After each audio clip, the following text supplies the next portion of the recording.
how can you help teams and team leaders develop the appropriate sense of urgency, especially when you are working on projects where lives are not in danger, as in COVID-19? This is the 1 billion question, Dr. Amadou. Yes. Africa, Dr. Amadou from Africa. From Africa. I don't have an answer. For me, that's the most important element that we are missing. If there's no sense of urgency, things don't go as fast and people will not be very focused. So I don't have the answer. What I know is there's some techniques like make external commitments, announce it publicly. The iPhone, for example, they put a date where they wanted to go for it. You have the man in the moon where JFK sit by the end of the 60. So when somebody with high weight in an organization or in a country sets a goal with a target, that creates sort of sense of urgency. As a more minor project leader, I try to do the same, of course, with less reach, but having that public statement where we say this is what we want to do by then creates a bit of sense of urgency, but it's not going to be the same because here we're talking about lives and that's the worst you can imagine, right? So it's a key element. I don't know yet how can we make that happen for example, climate change. We all agree there's an issue, but people don't take it as serious as COVID. So it's something that still needs to be researched, but a great point, Dr. Amadou. Thank you. So I'll just like to hand over to Gregory, who is our Vice President of CCMC Club Alumni. Gregory is a founder and Chief Operating Officer of Agency Factory. So I'll hand over to Gregory this time to do the wrapping up. Yes. Thank you so Peter. much. Thank you. Appreciate it to pass me the baton this time. And Antonio, thank you so much for the presentation. I've been a project manager for actually a significant part of my life, doing large-scale railway projects actually. So I can relate a lot to what you say about everything that is going on with project management. I'm also a COO, by the way, Antonio. Oh.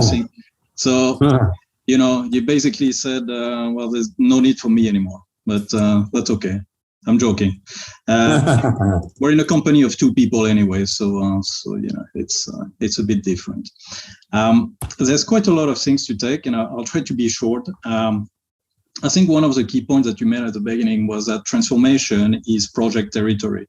I think that's really important because there's more and more change management, change needed.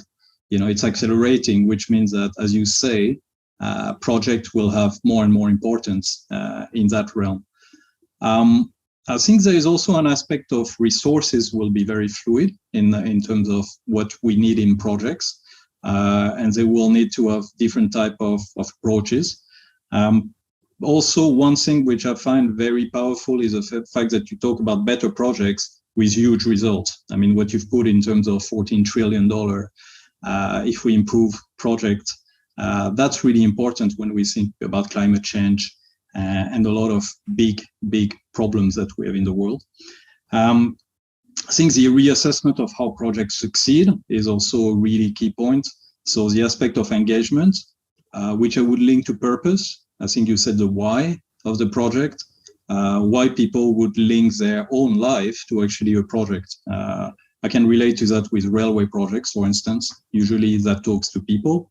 The aspect of generalist also, which skills and behaviors will be important in the future, that I think is also key. And the leaders supporting the projects. I think that links also to what you said around coaching. Maybe there is a need for leaders who have some capacity for coaching, because I mean, my experience is that if you have leaders who are trying to manage the project instead of the project team, that doesn't work either. But if there's mentoring and coaching the projects, then it works very well. And the hands-on approach of people in a company to be able to really link to their purpose and see something concrete, something in real life which is being built and that they can relate to. That's how they remember it. So, and I think for all of us and for coaches here, I think it's great because you basically said that external professional coaching is needed for projects. So I think, Peter, you know the direction to take your company now. It's all about project coaching. Yeah, I agree.